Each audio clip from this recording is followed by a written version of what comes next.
वो संभव होगा? तुसी सारे लियाकतमंद बैठे हो, ये संभव होगा? ये संभव नहीं है कानूनी ते संविधानक तौर के उत्ते। इसी तरह पानियां दा मसला स्टेट सबजैक्ट है। स्टेट सबजैक्ट दे विच स्टेट दी पंजाब दी पूरी बादशाही है। ਇਹਦੇ ਵਿੱਚ ਸੈਂਟਰ ਦਖਲਅੰਦਾਜ਼ੀ ਨਹੀਂ ਕਰ ਸਕਦਾ।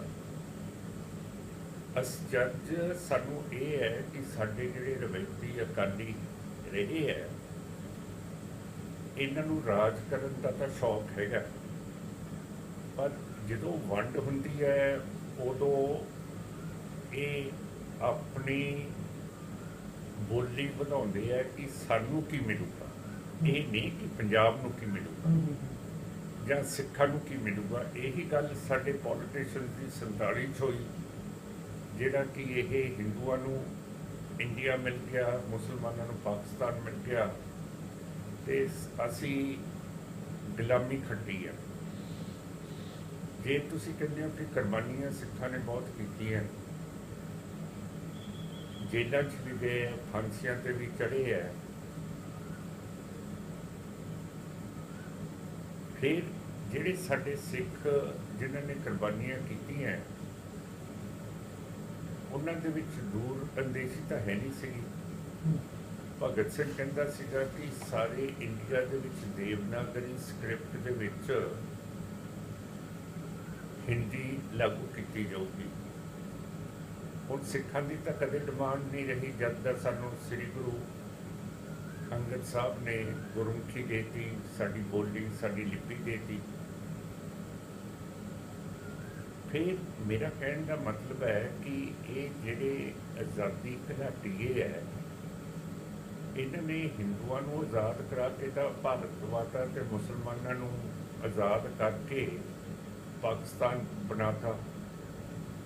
ਸਾਡੇ ਸਿੱਖਾਂ ਨੂੰ ਤਾਂ ਪਾਕਿਸਤਾਨ ਦੇ ਵਿੱਚ ਮੁਸਲਮਾਨਾਂ ਦੇ ਗੁਲਾਮ ਕਰਤਾ, ਇੰਡੀਆ ਦੇ ਵਿੱਚ ਹਿੰਦੂਆਂ ਦੇ ਗੁਲਾਮ ਕਰਤਾ। ਫਿਰ ਕਾਹਦੀ ਆਜ਼ਾਦੀ ਹੈ? ਹੁਣ ਸਾਡੀ ਪਾਰਟੀ BJP RSS ਦਾ ਬੜਾ ਤਕੜਾ ਵਿਰੋਧ ਕਰਦੀ ਹੈ ਕਿ ਇਹ ਇੰਡੀਆ ਨੂੰ ਹਿੰਦੂ ਰਾਸ਼ਟਰ ਬਣਾਉਣਾ ਚਾਹੁੰਦੀ ਹੈ ਅਤੇ ਹਿੰਦੂਤਵਾ ਲਾਗੂ ਕਰਨਾ ਚਾਹੁੰਦੀ ਹੈ। ਠੀਕ ਹੈ, ਪਰ ਇੱਕ ਗੱਲ ਹੈ ਕਿ ਜਿੰਨੇ ਵੀ RSS ਦੇ ਅਤੇ ਵੱਡੇ ਵੱਡੇ ਹਿੰਦੂ ਸੀਗੇ, ਇਹ ਆਜ਼ਾਦੀ ਦੀ ਲਹਿਰ ਦੇ ਵਿੱਚ ਤਾਂ ਨਹੀਂ ਆਏ ਗਏ, ਕੋਈ ਵੀ ਨਹੀਂ ਆਇਆ। ਸਗੋਂ ਵਾਜਪੇਈ ਸਾਹਿਬ ਨੇ ਮੁਖਬਰੀਆਂ ਵੀ ਕੀਤੀਆਂ, ਇਹ ਬਿਆਨ ਵੀ ਅਦਾਲਤਾਂ ਦੇ ਵਿੱਚ ਦਿੱਤੇ ਹੈ, ਜਿਨ੍ਹਾਂ ਨੂੰ ਆਪਾਂ ਸ਼ਹੀਦ ਕਰਦੇ ਹਾਂ ਉਹਨਾਂ ਦੇ ਖਿਲਾਫ। ਫਿਰ ਇਹ ਚੰਗਾ ਨਾ ਹੁੰਦਾ ਕਿ ਨਾ ਪਾਕਿਸਤਾਨ ਬਣਦਾ, ਨਾ ਇੰਡੀਆ ਬਣਦਾ, ਅਤੇ ਅੰਗਰੇਜ਼ ਰਹਿ ਜਾਂਦੇ। ਕਿਉਂ ਕਰਕੇ BJP RSS ਨੇ ਤਾਂ ਮੰਗਿਆ ਹੀ ਨਹੀਂ ਕੁਛ। ਇਹਦੇ ਨਾਲ ਸਾਡੇ 'ਚ ਬਰਾਬਰਤਾ ਹੁੰਦੀ, ਹਿੰਦੂ ਮੁਸਲਮਾਨ ਸਿੱਖ ਬਰਾਬਰ ਰਹਿ ਜਾਂਦੇ। ਸੋ ਜੇ ਇੱਧਰਲੇ ਪਾਸੇ ਨੂੰ ਦੇਖੀਏ, ਦੂਜੇ ਪਾਸੇ ਦੇਖੀਏ ਕਿ ਸਿੱਖਾਂ ਨੂੰ ਮਿਲਿਆ ਕੀ ਹੈ। ਨਾ ਤਾਂ ਸਾਡੀ ਕੈਪੀਟਲ ਸਿਟੀ ਰਾਜਧਾਨੀ ਮਿਲੀ ਹੈ। ਲਾਹੌਰ ਦਿੱਲੀ ਤੋਂ ਵੀ ਇੱਕ ਵੱਡਾ ਸ਼ਹਿਰ ਸੀ, ਜਿੱਥੇ ਸਾਰੀਆਂ ਯੂਨੀਵਰਸਿਟੀਜ਼, ਸਾਰਾ ਕਲਚਰ, ਸੱਭਿਆਚਾਰ ਸਾਡੇ ਸਿੱਖਾਂ ਦਾ ਅਤੇ ਪੰਜਾਬੀਆਂ ਦਾ ਸੀਗਾ, ਮੁਸਲਮਾਨਾਂ ਦਾ, ਉਹ ਵੀ ਨਹੀਂ ਮਿਲਿਆ ਹੈਗਾ। ਹੁਣ ਜਿਹੜੀ ਨਿੱਕੀ ਸੁੱਕੀ ਚੀਜ਼ ਰਹਿੰਦੀ ਹੈ, ਜਿਹੜਾ ਪੰਜਾਬ ਰੀ-ਆਰਗਨਾਈਜੇਸ਼ਨ ਐਕਟ ਹੈ, ਜਿਹੜਾ ਸੰਵਿਧਾਨ ਦੇ ਖਿਲਾਫ ਜਾਂਦਾ ਹੈ, ਜਿਹਦੇ ਤਹਿਤ ਹੈਡਵਰਕਸ ਸੈਂਟਰ ਨੇ ਆਪਣੇ ਹੱਥ ਦੇ ਵਿੱਚ ਰੱਖ ਲਏ ਹੈ, ਜਿੱਥੇ ਪਾਣੀਆਂ ਦੀ ਵੰਡ ਕੀਤੀ ਹੈ। ਜਦੋਂ ਸੰਵਿਧਾਨ ਕਹਿੰਦਾ ਕਿ ਪਾਣੀ ਇੱਕ ਸਟੇਟ ਸਬਜੈਕਟ ਹੈ, ਜਿਹੜੀ ਸੂਬੇ ਦੇ ਵਿੱਚੋਂ ਧਰਤੀ ਤੋਂ ਨਦੀ ਨਿਕਲਦੀ ਹੈ, ਉਸੇ ਦਾ ਹੀ ਉਹਦੇ 'ਤੇ ਹੱਕ ਹੈ। ਕਿਉਂ ਕਰਕੇ ਉਹੀ ਨਦੀ ਜਦੋਂ ਉੱਭਰ ਜਾਂਦੀ ਹੈ, ਜਦੋਂ ਹੜ੍ਹ ਕੇ ਆਉਂਦੀ ਹੈ, ਨੁਕਸਾਨ ਉਸ ਇਲਾਕਿਆਂ ਨੂੰ ਹੁੰਦਾ ਹੈ। ਫਿਰ ਇਹ ਪ੍ਰਿੰਸੀਪਲ ਇਸ ਦੇ ਉੱਤੇ ਬਣਿਆ ਇਹ ਕਾਨੂੰਨ ਕਿ ਜੇ ਇਹ ਕਿਸੇ ਸੂਬੇ ਜਾਂ ਧਰਤੀ ਨੂੰ ਨਾ ਕਰ ਦਿੰਦੀ ਹੈ, ਫਿਰ ਇਹਦਾ ਫਾਇਦਾ ਵੀ ਉਸ ਨੂੰ ਮਿਲਣਾ ਚਾਹੀਦਾ, ਹੈ ਨਾ। ਜਿੰਨਾ ਚਿਰ 1966 ਦਾ ਰੀਆਰਗਨਾਈਜੇਸ਼ਨ ਐਕਟ ਤੁਸੀਂ ਵਰਲਡ ਪੱਧਰ ਦੇ ਉੱਤੇ ਤੇ ਸੁਪਰੀਮ ਕੋਰਟ ਦੇ ਅੱਗੇ ਚੈਲੰਜ ਨਹੀਂ ਕਰਦੇ, ਉਹਨਾਂ ਚਿਰ ਤਾਂ ਇਹੋ ਜਿਹੀਆਂ ਚੀਜ਼ਾਂ ਇਹ ਹਿੰਦੁਤਵਾ ਕਰਦਾ ਰਹੂਗਾ, ਸ਼ੈਤਾਨੀਆਂ ਸ਼ਤੂਨੀਆਂ। ਠੀਕ ਹੈ। ਸੋ ਇਸ ਗੱਲ ਦੇ ਉੱਤੇ ਸਾਡੀ ਪਾਰਟੀ ਸਮਝਦੀ ਹੈ ਕਿ ਆਪਾਂ ਨੂੰ ਇਹ ਕੇਸ ਰੀਆਰਗਨਾਈਜੇਸ਼ਨ ਦਾ ਸੁਪਰੀਮ ਕੋਰਟ ਦੇ ਵਿੱਚ ਹਾਲ ਦੀ ਘੜੀ ਲੈ ਕੇ ਜਾਣਾ ਚਾਹੀਦਾ ਹੈ, ਜਿਹਦੇ ਵਿੱਚ ਸਾਡੇ ਜਿਹੜੀ ਕੌਨਸਟੀਟਿਊਸ਼ਨ ਦੇ ਵਿੱਚ ਸਾਡੇ ਹੱਕ ਹੈ ਉਹ ਨਾ ਮਾਰੇ ਜਾਣ। ਪੀਸਮੀਲ ਸੁਪਰੀਮ ਕੋਰਟ ਨੂੰ ਅਪੀਲ ਕਰ ਦੇਣੀ ਕਿ ਇਹ ਜੀ ਪਾਣੀ ਲੈ ਗਏ, ਆਹ ਲੈ ਗਏ, ਉਹ ਲੈ ਗਏ, ਉਹ ਮੈਨੇ ਨਹੀਂ ਰੱਖਦਾ। ਜਦੋਂ ਫਾਊਂਡੇਸ਼ਨ ਜਿਹੜੀ ਹੈਗੀ ਹੈ, ਬੁਨਿਆਦ ਹੈ, ਉਹ ਗਲਤ ਹੈ। ਜੇ ਉਹਨੂੰ ਚੈਲੰਜ ਨਹੀਂ ਕਰਾਂਗੇ ਤਾਂ ਫਿਰ ਕਿਵੇਂ?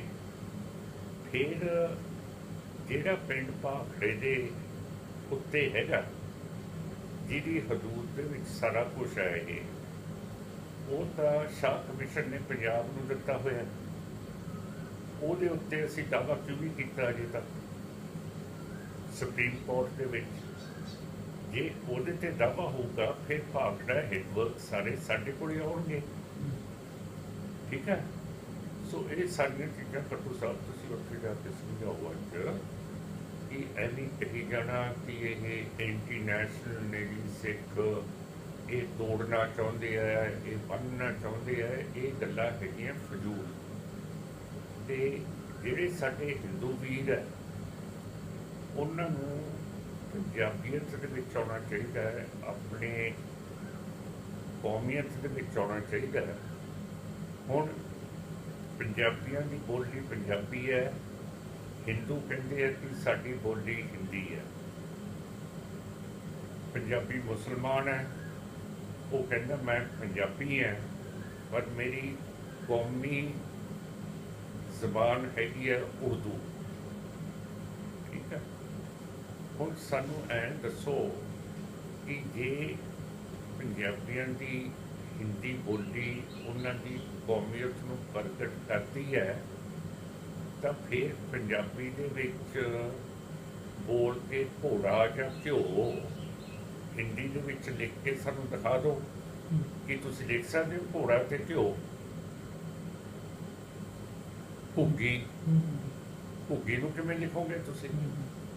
ਸੋ ਜਿੰਨਾ ਚਿਰ ਆਪਾਂ ਪੰਜਾਬੀਅਤ ਦੀ ਗੱਲ ਨਹੀਂ ਕਰਦੇ, ਮੁਸਲਮਾਨ, ਸਿੱਖ, ਹਿੰਦੂ, ਈਸਾਈ ਤੇ ਰੋਂਦੇ ਹਾਂ ਅਸੀਂ ਇਹ ਲਾਹੌਰ ਨੂੰ। ਕਹਾਵਤ ਹੈ ਜਿਹਨੇ ਲਾਹੌਰ ਨਹੀਂ ਦੇਖਿਆ ਉਹ ਅਜੇ ਤੱਕ ਜੰਮੇ ਨਹੀਂ ਹੈ। ਫਿਰ ਮੇਰਾ ਮਤਲਬ ਇਹ ਤਾਂ ਸਾਡੇ ਤਿੰਨਾਂ ਪੰਜਾਬੀਆਂ ਦੇ ਨਾਲ, ਹਿੰਦੂ, ਸਿੱਖ, ਮੁਸਲਮਾਨਾਂ ਦੇ ਨਾਲ, ਈਸਾਈਆਂ ਨਾਲ ਬਹੁਤ ਵੱਡੀ ਬੇਇਨਸਾਫੀ ਹੋਈ ਹੈ ਕਿ ਲਾਹੌਰ ਅਤੇ ਉੱਧਰਲੇ ਸਿੱਖ ਅਤੇ ਪੰਜਾਬੀ ਹਿੰਦੂ ਵਸਦੇ ਇਲਾਕੇ ਨਹਿਰੂ ਅਤੇ ਗਾਂਧੀ ਨੇ ਇਹ ਪਾਕਿਸਤਾਨ ਨੂੰ ਦੇ ਦਿੱਤੇ ਹੈਗੇ ਹੈ ਅਤੇ ਸਿੱਖਾਂ ਦਾ ਤਾਂ ਉਹਨਾਂ ਨੇ ਵੀ ਨਹੀਂ ਸੋਚਿਆ। ਜਦ ਕਿ ਮਾਸਟਰ ਜੀ ਕਹਿੰਦੇ ਸੀਗੇ ਕਿ ਅੰਗਰੇਜ਼ ਨੂੰ ਪਹਿਲਾਂ ਕੱਢ ਲਈਏ ਅਤੇ ਬਾਅਦ ਦੇ ਵਿੱਚ ਸਾਡਾ ਵੱਡਾ ਭਰਾ ਸਾਨੂੰ ਸਾਰਾ ਕੁਛ ਦੇ ਦੂਗਾ। ਮੇਰੇ ਬਜ਼ੁਰਗ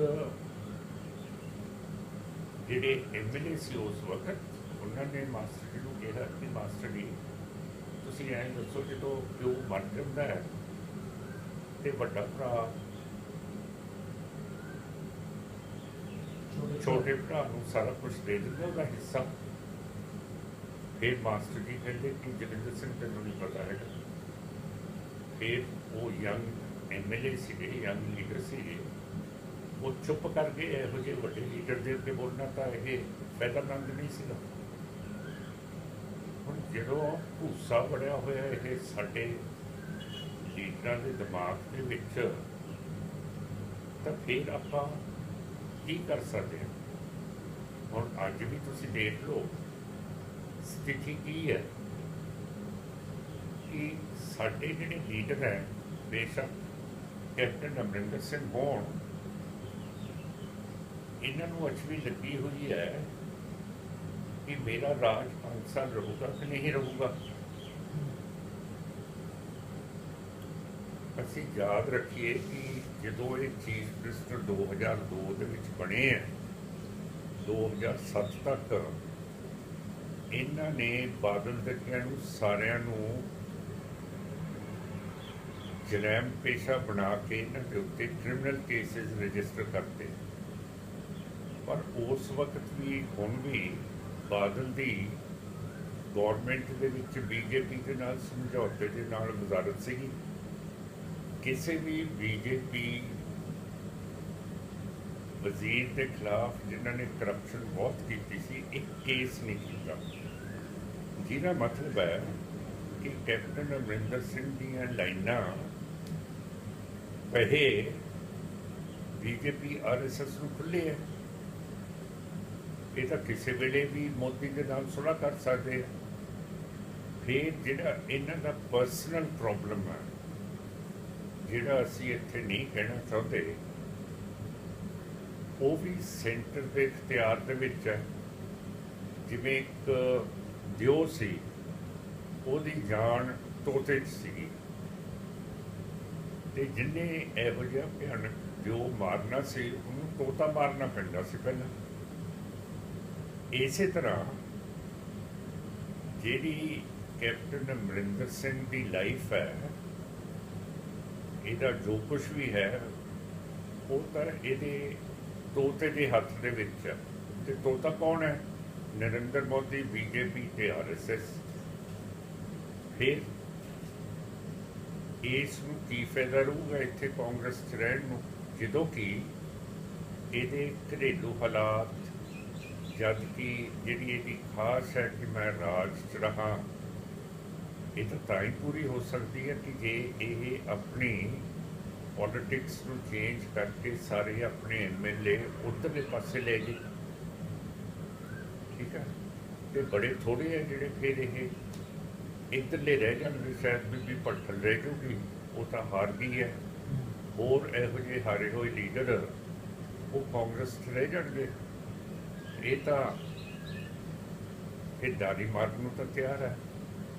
ਠੀਕ ਹੈ, ਸਾਰਾ ਕੁਝ ਇਹਦੀ ਪਰਸਨਲ ਲਾਈਫ, ਇਹਦੀ ਰਾਜ ਕਰਨ ਦੀ ਤਮੰਨਾ, ਸਾਰਾ ਕੁਝ ਸੈਂਟਰ ਦੇ ਹੱਥ ਦੇ ਵਿੱਚ ਹੈ। ਸੋ ਇਹਦੇ ਹੇਠ ਜਾਂ ਬਾਦਲਾਂ ਦੇ ਹੇਠ ਆਪਾਂ ਸਮਝੀਏ ਕਿ ਸਾਡੇ ਪਾਣੀ ਦੇ ਮਸਲੇ ਹੱਲ ਹੋ ਜਾਣਗੇ।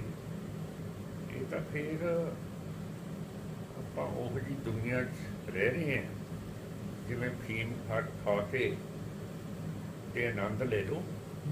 ਜਿੰਨਾ ਚਿਰ ਤੁਸੀਂ ਆਪਣੀ ਸਟੇਟ ਦਾ ਫੈਸਲਾ ਨਹੀਂ ਕਰਦੇ, ਇੱਕ ਇੰਡੀਪੈਂਡੈਂਟ ਸੋਵਰਨ ਸਿੱਖ ਸਟੇਟ ਪੰਜਾਬ ਦੀ ਦੇ ਹਿੰਦੂ ਮੁਸਲਮਾਨ ਸਾਰੇ ਇਕੱਠੇ ਹੋਣ, ਰੰਗਰੇਟੇ ਵੀਰ ਹੋਣ ਸਾਰੇ, ਇਹਦੇ ਨਾਲ ਅਸੀਂ ਬਚਦੇ ਹਾਂ ਕਿ ਇੱਕ ਤਾਂ ਚੀਨ, ਇਸਲਾਮਕ ਪਾਕਿਸਤਾਨ, ਹਿੰਦੂ ਭਾਰਤ, ਤਿੰਨਾਂ ਦੇ ਕੋਲੇ ਪਰਮਾਣੂ ਸ਼ਸਤਰ ਨੇ, ਤਿੰਨੇ ਇੱਕ ਕੁੱਤੇ ਦੇ ਵੈਰੀ ਨੇ।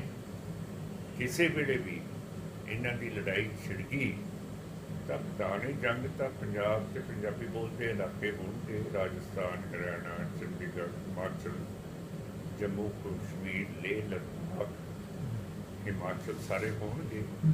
ਸਾਡੀ ਸਿਵਲਾਈਜੇਸ਼ਨ ਤਾਂ ਬਿਲਕੁਲ ਫਨਾਹ ਹੋ ਜੂਗੀ। ਬੇਸ਼ੱਕ ਅਸੀਂ ਪੰਜਾਬੀ ਸਿੱਖ ਹਾਂ, ਬੇਸ਼ੱਕ ਤੁਸੀਂ